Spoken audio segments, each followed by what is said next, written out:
নমস্কার, দেখছেন কলকাতা টিভি। আপনাদের সঙ্গে এই মুহূর্তে রয়েছে আমি অভিক। শুরু করছি ধর্মযুদ্ধ। আর আজ 26 এপ্রিল শুক্রবার দ্বিতীয় দফার নির্বাচন। আজ 12টা রাজ্যের মোট 88টা আসনে এই নির্বাচন হবে, যেখানে আজ দ্বিতীয় দফার নির্বাচন এ রাজ্যে দার্জিলিং, বালুরঘাট এবং রায়গঞ্জে। মোট 272 কোম্পানি কেন্দ্রীয় বাহিনী দিয়ে আজকের এই ভোট হতে চলেছে এবং আজকের ভোটের প্রত্যেক বুথে কি কি আপডেট হচ্ছে, কি ছবি ধরা পড়ছে, সেই সমস্ত আপডেট আপনাদেরকে দিতে থাকবো শুধুমাত্র কলকাতা টিভিতে। প্রথম খবর পাবেন আপনারা। এবং আজকে লোকসভা ভোটের দ্বিতীয় দফার নির্বাচন এবং এ রাজ্যের 3টি লোকসভা কেন্দ্র দার্জিলিং, বালুরঘাট এবং রায়গঞ্জে আজকের এই দ্বিতীয় দফার ভোট রয়েছে এবং বিভিন্ন জায়গাতেই কেন্দ্রীয় বাহিনী মোতায়েন করা হয়েছে। সকাল থেকেই যে ছবি ধরা পড়ছে বিভিন্ন জায়গাতে, সেই ছবি আপনাদের সামনে আমরা অবশ্যই তুলে ধরবো। তবে জানিয়ে রাখবো যে আজকে সব থেকে বেশি যে স্পর্শকাতর বুথ রয়েছে তা কিন্তু দার্জিলিং লোকসভা কেন্দ্রে এবং দার্জিলিং লোকসভা কেন্দ্রে সেখানে 88 কোম্পানি কেন্দ্রীয় বাহিনী মোতায়েন করা হয়েছে। অন্যদিকে আপনাদেরকে জানিয়ে রাখবো যে রায়গঞ্জ, এই রায়গঞ্জ অত্যন্ত গুরুত্বপূর্ণ আজকের ক্ষেত্রে, কারণ রায়গঞ্জ, ইসলামপুর এদিকে কিন্তু বিশেষভাবে আজকে নজর থাকবে এবং সেই ক্ষেত্রে নির্বাচন কমিশনও বিশেষ পদক্ষেপ নিচ্ছে এদিকে বিশেষ নজর রাখার জন্য। সব থেকে বেশি কেন্দ্রীয় বাহিনী মোতায়েন থাকছে দ্বিতীয় দফার নির্বাচনে রায়গঞ্জে। সেখানে 111 কোম্পানি কেন্দ্রীয় বাহিনী থাকবে, যার মধ্যে ইসলামপুরে থাকবে এর অর্ধেক কোম্পানি কেন্দ্রীয় বাহিনী।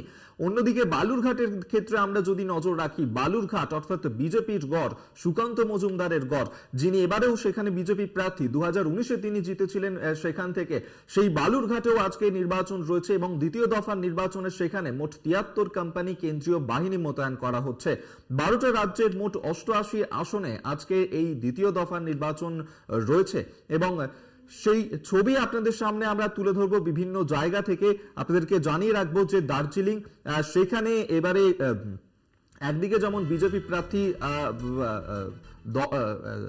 রাজু বিস্তা, অন্যদিকে তৃণমূল প্রার্থী গোপাল লামা, তাদের মধ্যে এই প্রতিদ্বন্দ্বিতা। অন্যদিকে বালুরঘাটে সেখানেও যে প্রতিদ্বন্দ্বিতা, পাশাপাশি রায়গঞ্জ, সেখানেও কিন্তু সকাল থেকেই বুথমুখী হচ্ছেন। সেই ছবি এই মুহূর্তে তুলে ধরছে আপনাদেরকে। দেখতে পাচ্ছেন যে আজ লোকসভা ভোটের দ্বিতীয় দফা।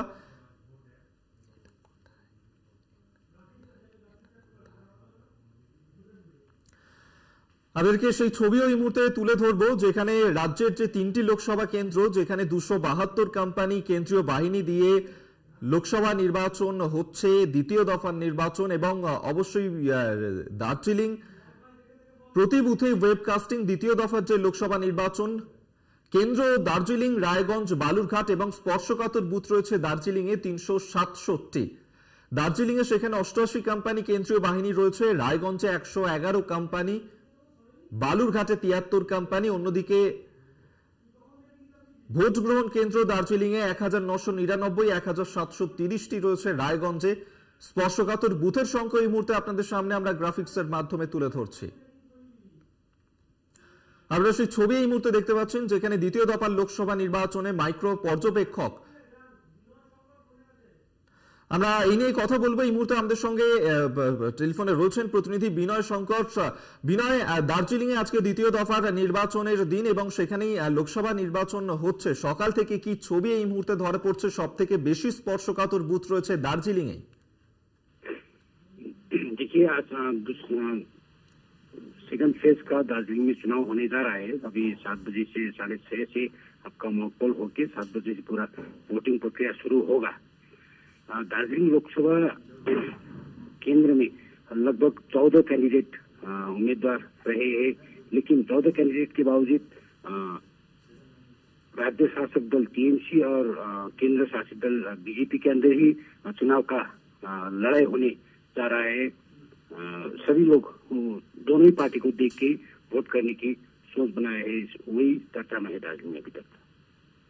जी बिल्कुल, शुक्रिया आपको বিনয় শঙ্কর, এতক্ষণ আমাদের সঙ্গে টেলিফোনে ছিলেন প্রতিনিধি। আপনাদেরকে জানিয়ে রাখবো 2019 সালের তথ্য অনুযায়ী গত লোকসভা নির্বাচনে এই দার্জিলিং কেন্দ্রে সেখানে 14,37,000-এর বেশি মানুষ ভোট দিয়েছিল এবং এই নির্বাচনে ভারতীয় জনতা পার্টি অর্থাৎ বিজেপির পক্ষ থেকে রাজু বিস্তা, তাকেই সেখানে প্রার্থী করা হয়েছিল এবং 2024-এর যে লোকসভা নির্বাচন অত্যন্ত গুরুত্বপূর্ণ, অবশ্যই উত্তরের অবস্থিত এই দার্জিলিং, আর সেখানেও এবারে প্রার্থী করা হয়েছে রাজু বিস্তাকে।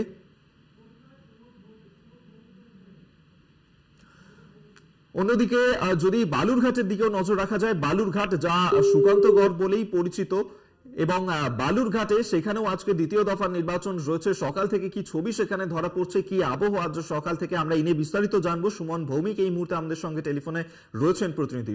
সুমন, 2019-এও এই কেন্দ্র থেকে জিতেছিল বিজেপি এবং দ্বিতীয় দফার নির্বাচন 2024-এর আজকে বালুরঘাটে সুকান্তগড় বলেই পরিচিত। সকাল থেকে দ্বিতীয় দফার নির্বাচনের দিন কি ছবি ধরা পড়ছে? দেখো অভি, সকাল থেকেই কিন্তু সাধারণ মানুষ তারা কিন্তু ভোট দিতে, তাদের যে ভোট কেন্দ্র রয়েছে সেখানে কিন্তু চলে এসেছে সকাল থেকেই।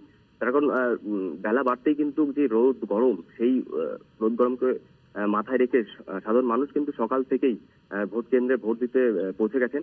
আর বালুরঘাট লোকসভা কেন্দ্র এবারে কিন্তু একটা চর্চিত, বিশেষ করে উত্তরবঙ্গের মধ্যে, কারণ এই বিধানসভাতে দুইজন হেভিওয়েট প্রার্থী, একদিকে বিপ্লব মিত্র এবং সুকান্ত মজুমদার, তিনি কিন্তু বিজেপি রাজ্য সভাপতি এবং গতবারের 2019 সালের নির্বাচিত প্রার্থী এখানকার। সেই ক্ষেত্রে কিন্তু দুই হেভিওয়েট নেতা কিন্তু এই বালুরঘাট লোকসভা কেন্দ্র থেকে লড়ছেন। তো লড়াইটা কিন্তু হাড্ডাহাড্ডি হবে। এখন 4 তারিখেই বোঝা যাবে যে কার দখলে যায় এই বালুরঘাট লোকসভা কেন্দ্র। অভিক, অবশ্যই সেদিকে আমাদের নজর থাকবে। আপাতত ধন্যবাদ সুমন তোমায়। সুমন ভৌমিক আমাদের সঙ্গে এতক্ষণ টেলিফোনে ছিলেন প্রতিনিধি। এবং বালুরঘাটে সেখানে কিন্তু মূলত লড়াই হচ্ছে বিজেপি এবং তৃণমূলের মধ্যে, যেখানে একদিকে সুকান্ত মজুমদার, যিনি গত লোকসভা নির্বাচনেও এই বালুরঘাট আসনটি জিতেছিলেন এবং এবারেও তাকে প্রার্থী করেছে বিজেপি, অন্যদিকে তার প্রতিদ্বন্দ্বিতা করছেন তৃণমূল প্রার্থী বিপ্লব মিত্র। এবং সেই ক্ষেত্রে আজকের এই নির্বাচনে বেলা যতই এগোবে ঠিক কি পরিস্থিতি হয় বালুরঘাটে, অবশ্যই সেদিকে নজর থাকবে। অন্যদিকে আমরা আরো একটি লোকসভা কেন্দ্র যে রায়গঞ্জ, সেদিকেও নজর রাখবো। রায়গঞ্জ থেকে এই মুহূর্তে আমাদের সঙ্গে টেলিফোনে রয়েছেন প্রতিনিধি বিক্রমাদিত্য। বিক্রমাদিত্য, রায়গঞ্জ অত্যন্ত গুরুত্বপূর্ণ কেন্দ্র, সব থেকে বেশি কেন্দ্রীয় বাহিনী আজকে মোতায়েন করা হয়েছে এই রায়গঞ্জে। এবং রায়গঞ্জে সেখানেই কৃষ্ণ কল্যাণী একদিকে, অন্যদিকে তার প্রতিদ্বন্দ্বিতা করছেন বিজেপি প্রার্থী কার্তিক পাল। সকাল থেকে কি আবহ সেখানে আজকে দ্বিতীয় দফার নির্বাচনের দিন, কি ছবি ধরা পড়ছে? দেখো, সকাল থেকেই কিন্তু কেন্দ্রীয় বাহিনী এবং রাজ্য পুলিশ, 4 জন করে কেন্দ্রীয় বাহিনী এবং 1 জন করে রাজ্য পুলিশ সমস্ত বুথে পৌঁছে গিয়েছে গতকালই। এবং কোন রকম অপ্রীতিকর ঘটনা যাতে না এড়াতে সমস্ত দিক থেকে তৎপর কমিশন, এবং বিভিন্ন এলাকায় রুট মার্চও করেছে গতকাল। এবং সব জায়গায় যাতে কোনো রকম ভাবে কোনো অসুবিধা না হয় সেদিকেও নজর রয়েছে তাদের। রায়গঞ্জের 3 জন যে প্রার্থী রয়েছেন, কৃষ্ণ কল্যাণী, কার্তিক চন্দ্র পাল এবং আলী ইমরান রামজ ওরফে ভিক্টর, 3 জনই কিন্তু নতুন ভাবে এরা দলে ঢুকেছেন এবং 3 জনই কিন্তু জেতার ব্যাপারে একদম 100% আশাবাদী। তারা কিন্তু কোনোভাবেই তাদের যে সিট সেটাকে অন্য কাউকে দিতে রাজি নন। কংগ্রেস যেমন নিজের গড়কে সামলাতে ব্যস্ত, বিজেপি গতবার এই সিটটি পেয়েছিল, সেই সিটটি তারা ধরে রাখতে চাইছে। এবং অপরদিকে কৃষ্ণ কল্যাণী, যিনি তৃণমূল কংগ্রেসের হয়ে দাঁড়িয়েছেন, প্রথমবারের জন্য তৃণমূল কংগ্রেস এই সিটটা জিতবে সেই আশা নিয়ে তিনি লড়াই করছেন। আরো একটা বিষয় তোমার কাছে জানতে চাইবো যে বিক্রমাদিত্য, এই যে রায়গঞ্জ, সেই রায়গঞ্জের উপরে বিশেষভাবে নজরদারি রাখছে নির্বাচন কমিশনও। সেক্ষেত্রে রায়গঞ্জ লোকসভা কেন্দ্রের রিটার্নিং অফিসারকে সেখানেও সতর্ক করা হয়েছে। সেক্ষেত্রে বিশেষভাবে এই নজরদারি কেন, রায়গঞ্জকে কেন? দেখো, কেন্দ্রীয় বাহিনীর 111 কোম্পানি রায়গঞ্জ লোকসভা কেন্দ্রে কিন্তু ডেপ্লয়েড হয়েছে। প্রত্যেকটি বুথেই ওয়েবকাস্টিং এর ব্যবস্থা রয়েছে। 415টি বুথকে স্পর্শকাতর হিসাবে ধরা হয়েছে এবং কোন রকম ভাবে কোনো অশান্তি যাতে না হয় তার দিকে কিন্তু চরম ভাবে দেখছে প্রশাসন, কমিশন। এবং এই ঘটনার জন্য রায়গঞ্জের যে লোকসভা কেন্দ্রের যে পুরনো ইতিহাস আছে সেখানে কিন্তু এই ধরনের ঘটনা যাতে না ঘটে, এর আগে বেশ কয়েকবার এখানে বেশ কিছু অপ্রীতিকর ঘটনা ঘটেছে, সেইটাকে নজরে রেখেই কিন্তু এইরকম ভাবেই ফোর্স এমপ্লয়েড করা হয়েছে।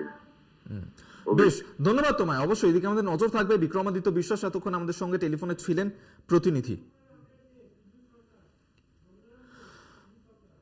আমরা এই মুহূর্তে কথা বলবো, আমাদের সঙ্গে প্রতিনিধি পীযূষ সরকার রয়েছেন গঙ্গারামপুরে। সেখানে কি আপডেট এই মুহূর্তে সেই বিস্তারিত জানবো।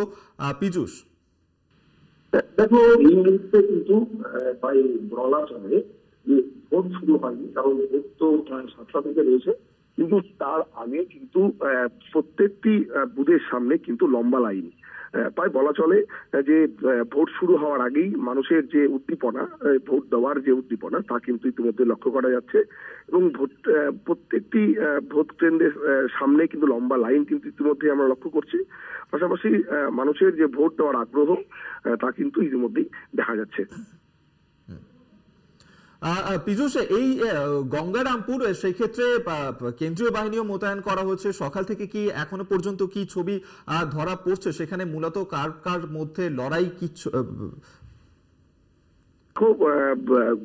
গঙ্গারামপুর বা বালুরঘাট লোকসভা কেন্দ্রে কিন্তু বিপ্লব মিত্র তৃণমূল প্রার্থী রয়েছেন, পাশাপাশি বিজেপি প্রার্থী সুকান্ত মজুমদার রয়েছেন।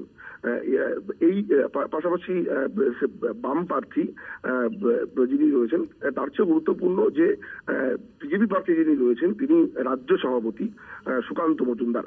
একই সাথে কিন্তু তৃণমূল প্রার্থী রয়েছেন, তিনি কিন্তু বিপ্লব মিত্র, তিনি কিন্তু রাজ্যের ক্রেতা সুরক্ষা দপ্তরের মন্ত্রী তিনি কিন্তু। যে কারণের জন্যই সবচেয়ে গুরুত্বপূর্ণ যে বিষয় সেটা হলো তৃণমূল এবং বিজেপি ভার্সেস যে লড়াইটা হচ্ছে সেটার দিকে তাকিয়ে রয়েছে সকলেই। কিন্তু সেই লড়াইয়ে এই দুই প্রার্থী কিন্তু রয়েছে, যার ফলে ভোটের যে উদ্দীপনা তা কিন্তু ইতিমধ্যে লক্ষ্য করা যাচ্ছে।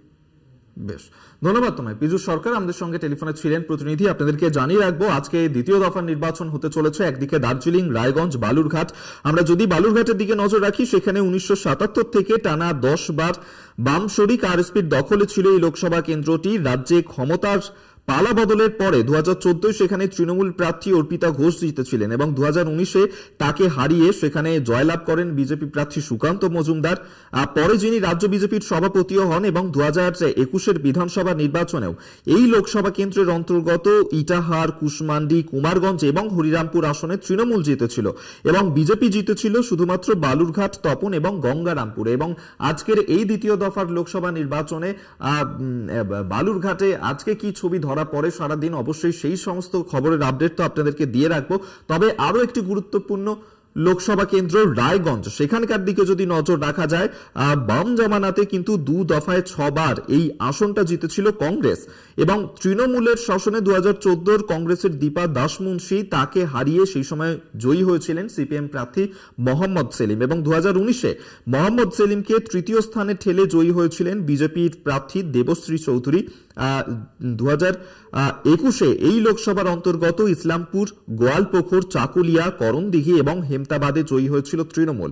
বিজেপির ঝুলিতে যায় কালিয়াগঞ্জ এবং রায়গঞ্জ এবং সেখানেও আজকের এই দ্বিতীয় দফা নির্বাচন রয়েছে, যেখানে সব থেকে বেশি কেন্দ্রীয় বাহিনী মোতায়েন করা হয়েছে। 111 কোম্পানি কেন্দ্রীয় বাহিনী দিয়ে রায়গঞ্জের লোকসভা নির্বাচন চলছে। অন্যদিকে দার্জিলিং, এবারে বিশেষভাবে উত্তরের ক্ষেত্রে কিন্তু নজর দেওয়া হয়েছে। উত্তরবঙ্গ যা বিজেপির গড় এবং সেখানেই ঘাসফুল ফোটাতে চাইছে রাজ্যের শাসক দল।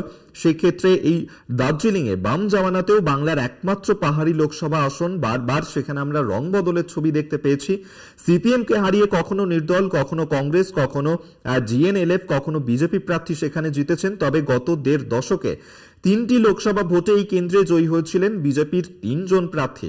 2021-এর বিধানসভা ভোটে কালিম্পংয়ে ভারতীয় গোর্খা প্রজাতান্ত্রিক মোর্চা চোপড়ায় তৃণমূল জিতেছিল। বাকি 5টা যে বিধানসভা আসন, দার্জিলিং, কার্শিয়াং, মাটিগাড়া, নকশালবাড়ি, শিলিগুড়ি এবং ফাঁসিদেওয়ায়, সেখানে জিতেছিল বিজেপি। এবং দ্বিতীয় দফার লোকসভা নির্বাচনে আজকে দার্জিলিং, সেখানে একদিকে যেমন তৃণমূল প্রার্থী গোপাল লামা, অন্যদিকে বিজেপি প্রার্থী রাজু বিস্তা, যিনি গত লোকসভা নির্বাচনেও জিতেছিলেন, তাদের মধ্যেই মূল প্রতিদ্বন্দ্বিতা রয়েছে।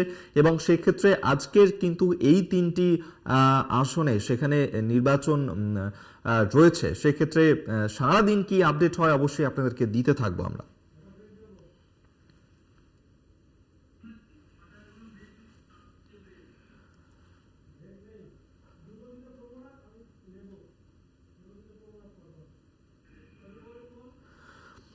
আপনাদেরকে আরেকবার জানিয়ে রাখবো যে আজকে দ্বিতীয় দফার লোকসভা নির্বাচন, দ্বিতীয় দফায় দার্জিলিং, বালুরঘাট, রায়গঞ্জের নির্বাচন এবং দ্বিতীয় দফায় মোট 5298টি বুথে ভোট গ্রহণ হবে এবং সব মিলিয়ে মোতায়েন করা হবে 272 কোম্পানি কেন্দ্রীয় বাহিনী। সেই সঙ্গে থাকবে 12,983 জন রাজ্য পুলিশ। দার্জিলিং এ 739টি স্পর্শকাতর বুথ থাকছে। সব থেকে বেশি স্পর্শকাতর বুথ রয়েছে এই লোকসভা কেন্দ্রে, সেখানে 88 কোম্পানি কেন্দ্রীয় বাহিনী মোতায়েন করা হবে। রায়গঞ্জ, সেখানে রয়েছে 210টি স্পর্শকাতর বুথ, 111 কোম্পানি কেন্দ্রীয় বাহিনী মোতায়েন করা হবে। অন্যদিকে বালুরঘাটে, সেখানে স্পর্শকাতর বুথের সংখ্যা 192টি।